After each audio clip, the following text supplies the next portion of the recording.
असम में कोविड के बढ़ते संक्रमण को देखते हुए राज्य सरकार ने कई अहम फैसले लिए हैं। जिन जिलों में अब तक 100 से अधिक संक्रमित है वहां प्राथमिक विद्यालयों को बंद करने का निर्देश जारी किया गया है। स्वास्थ्य एवं शिक्षा मंत्री डॉक्टर हिमंत विश्व शर्मा ने इसकी जानकारी दी है।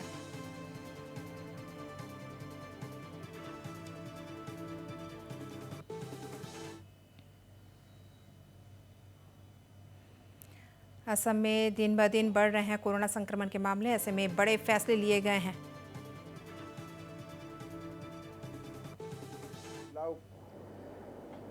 जिला वाइज एटा डेटा इम्पोर्टेंट असम सरकारों शिक्षा विभागे जिला उपायुक्त समूहলৈকে আজি এটা निर्देश जारी কৰিছে যে যিখন জিলাতে 100টা পজিটিভ কেস আছে সেইখন জিলাতে এলিমেন্টাৰি স্কুলসমূহ বন্ধ হৈ যাব অৰ্থাৎ ক্লাস 5 লৈকে শ্ৰেণী নহব য'ত যোন জিলাত 100টাতকৈ ওপৰত পজিটিভ কেস আছে সেই দৃষ্টিকোণৰ পৰা কামৰূপ মেট্ৰত আছে 1860টা ডিব্ৰুগড়ত 323টা কামৰূপ ৰুৰেলত 285টা নগাঁৱত 144টা যোৰহাটত 133টা তিনিচুকীয়াত 131টা কাছাৰত 120টা আৰু শোণিতপুৰত 119টা আন জিলাসমূহত আজিৰ দিনতো এক্টিভ কেস 100তকৈ তলত আছে আমাৰ শিক্ষা বিভাগে গোটে দায়িত্বটো জিলা উপায়ুক্তক দিছে জিলা উপায়ুক্তসকলে যেতিয়াই দেখিব যে মোৰ জিলাত প্ৰতিদিনে 100তকৈ বেছি এক্টিভ কেস হ'ব আৰম্ভ কৰিছে তেওঁলোকে সেই জিলাৰ প্ৰাথমিক বিদ্যালয়সমূহ বন্ধ কৰি দিব অহা কালিৰ পৰা এটো প্ৰযোজ্য হ'ব জিলা উপায়ুক্তসকলে আমাক আৰু খুদি থাকিব নালাগে যতে তেওঁলোকে লোকেলি দেখিব যে 100তকৈ কেস বেছি হৈছে LP school up to class 5 তেওঁলোকে বন্ধ কৰি দিব वही उन्होंने कहा कि राज्य में पर्याप्त मात्रा में बेड और ऑक्सीजन उपलब्ध है। वही अस्पतालों में ही ऑक्सीजन प्लांट में ऑक्सीजन सिलेंडर तैयार करने की व्यवस्था की गई है। अगले 45 दिनों में सभी जिला अस्पतालों में ऑक्सीजन प्लांट की व्यवस्था की जाएगी। আজিৰ দিনত যেটো গোটে দেশত চৰ্চা হৈ আছে সেইটো হৈছে অক্সিজেন যে বহুত ৰাজ্যত অক্সিজেনৰ নাটনি হৈছে আৰু সেই লৈ পেলাই সমগ্ৰ দেশত চৰ্চা হৈ আছে আমাৰ ৰাজ্যখনত অক্সিজেন ধৰি ৰাখিব পৰাকৈ কোভিডৰ সময়ত আমি 240 মেট্ৰিক টনৰ এটা কেপাসিটি ইনষ্টল কৰিছিলো গোটে কেখন মেডিকেল কলেজতে ডাঙৰ ক্ৰায়োজেনিক ইঞ্জিনৰ আমি ক্ৰায়োজেনিক ষ্ট'ৰ আমি অক্সিজেন ৰাখিব পৰা ষ্ট'ৰ আমি ব্যৱস্থা কৰিছিলো সেইকাৰণে যোৱাবাৰ কোভিডৰ তুলনাত আমাৰ অক্সিজেন ষ্ট'ৰেজ কৰি ৰাখিব পৰা ক্ষমতা 288 মেট্ৰিক টনলৈকে বৃদ্ধি হৈছে এগেইনষ্ট 43 মেট্ৰিক টন অৰ্থাৎ আগত যেটো আমাৰ অক্সিজেন ধৰি ৰাখিব পৰা কেপাসিটি 43 মেট্ৰিক টন আছিল সেই 43 মেট্ৰিক টন এতিয়া আমাৰ বৃদ্ধি হৈছে 239.4 মেট্ৰিক টন সেইকাৰণে আমি অক্সিজেনৰ নাটনি খুব সোনকালে আমি অক্সিজেনৰ নাটনি আমি হয়তো ফেস কৰিব নালাগে কাৰণ আজি আমাৰ মেডিকেল আৰু ইন্ডাষ্ট্ৰিয়েল দুইটা অক্সিজেন লগ লাগি আমাক প্ৰয়োজন হৈ আছে প্ৰতিদিনে 40 মেট্ৰিক টন 40 মেট্ৰিক টনৰ বিপৰীতে আমাৰ হাতত আছে 288 মেট্ৰিক টন তাৰ মানে অক্সিজেন আজি দিনত আমাৰ सफिशिएंटली हमारे हाथों आसे। साथ ही उन्होंने कहा कि राज्य में पर्याप्त मात्रा में आईसीयू और वैक्सीन उपलब्ध है। राज्य में अभी भी 6,07,000 वैक्सीन मौजूद है। हमार এই যে एक्टिव केस 4,069টা আছে তাৰে 3,258 জনে ঘৰত আছে আৰু 811 জনহে আজিৰ দিনত আমাৰ হস্পিটালত আছে আপোনালোকক যদি আমি কব যাওঁ যে লাষ্ট ইয়াৰত আমি আইসিউৰ সংখ্যা বঢ়াইছিলো 1000 আৰু ভেন্টিলেটেড বেডৰ সংখ্যা আমি বঢ়াইছিলো 1156 সেই দৃষ্টিকোণৰ পৰা আজি আমাৰ বেড আছে, আইচলেশ্যন বেড উইদাউট অক্সিজেন আমাৰ আছে 3301টা। তাৰ পৰিৱৰ্তে বেড অকুপাই কৰি আছে হস্পিটেলত 592 জনে। অক্সিজেন বেড আছে আমাৰ 718টা। তাৰ বিপৰীতে আমাৰ পেচেণ্ট আছে 137 জন। ICU বেড আমি এতিয়া নৰ্মেল পেচেণ্টখিনিৰ কাৰণেতো আমি ৰাখি থৈছোঁ, এক্সিডেণ্ট বা আন কোভিডৰ কাৰণে আজিৰ দিনত আমি ICUত মাত্ৰ 65 জন আমাৰ পেচেণ্ট আছে ইন ICU। আৰু ICUত থকাৰ লগত আকৌ ভেণ্টিলেটৰৰ সৈতে আমাৰ হাতত আছে 17 জন। এইটো হৈছে 811ৰ ব্ৰেকআপ। स्वास्थ्य मंत्री हिमंत विश्व शर्मा ने आगे कहा कि असम में रेमडेसिविर इंजेक्शन पर्याप्त मात्रा में है। अप्रैल महीने में रेमडेसिविर इंजेक्शन को कोई कमी नहीं होने वाली है। वहीं मई महीने के लिए भी पहले से ही 1 लाख इंजेक्शन का ऑर्डर दिया जा चुका है।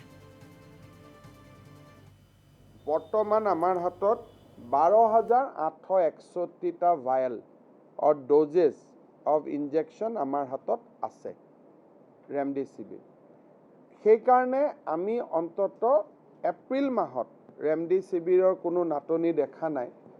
আৰু মে মাহত আমি 1 লাখ ইনজেকশ্যন ইতিমধ্যে অৰ্ডাৰ দিবৰ কাৰণে আমি সিদ্ধান্ত লৈছোঁ। ৰেমডেচিভিৰ একেলগে 1 লাখ কোনেও দিব নোৱাৰে, কিন্তু লাহে লাহে তেওঁলোকে অন্তত আমাক দি থাকিলে আমি মে মাহতো কিবা নাটনি হ'লে আমি জোৰা টাপলি মাৰিব পাৰিম বুলি বিশ্বাস কৰোঁ। কিন্তু এপ্ৰিলত নাটনিৰ কোনো সম্ভাৱনা নাই, কাৰণ আমাৰ হাতত 12,000 ডোজ আছে।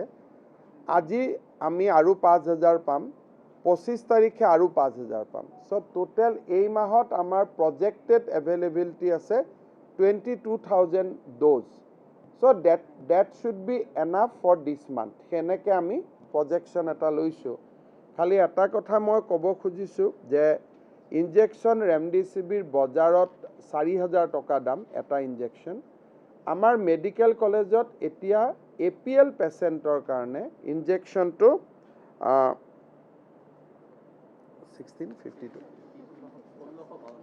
1652 টকাত উপলব্ধ হ'ব। এইটো যদি APL পেচেণ্ট হয় তেওঁলোকে ইনজেকশ্যনটো 1652 টকা তেওঁলোকে খৰচ কৰিব লাগিব প্ৰতি ড'জৰ কাৰণে। বজাৰত ইয়াৰ দাম 4,000 টকা। কিন্তু যোনে BPL পেচেণ্ট, 3 টকীয়া যাৰ আমাৰ যিটো কয় বিনামূলীয়া চাউলৰ যাৰ কাৰ্ড আছে, বা অন্যথাই যদি মেডিকেল কলেজৰ প্ৰিন্সিপালসকলে ভাবে যে পেচেণ্টৰ ঘৰৰ অৱস্থা বেয়া, তেতিয়া তেওঁলোকে এইটো বিনা পইচাতে উপলব্ধ হৈ থাকিব।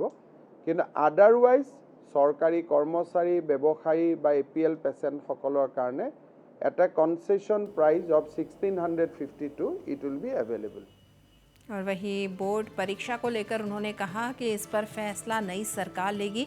सेवा और अभिभावक आपस में चर्चा कर जो भी परामर्श नई सरकार को देगी, उसी के आधार पर नई सरकार 5 मई तक फैसला लेगी।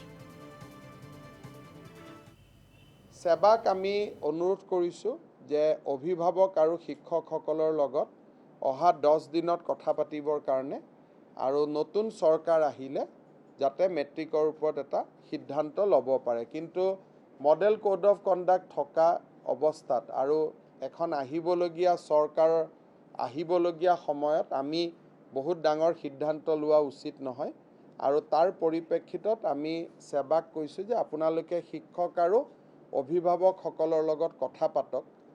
পাতি ইয়াৰ পজিটিভ আৰু নিগেটিভ দুইটাই আকলন কৰি যিয়ে আপোনালোকৰ প্ৰতিবেদন হয় নতুন চৰকাৰখনৰ হাতত দিব, যাতে by 4th or 5th may they can announce a decision.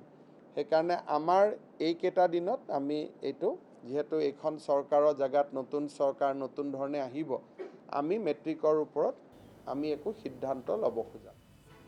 और वहीं स्वास्थ्य मंत्री ने कहा कि हवाई और रेलवे से आने वाले यात्रियों को कोविड की जांच अनिवार्य तौर पर करानी होगी। साथ ही उन्होंने लॉकडाउन की संभावना से भी इनकार किया।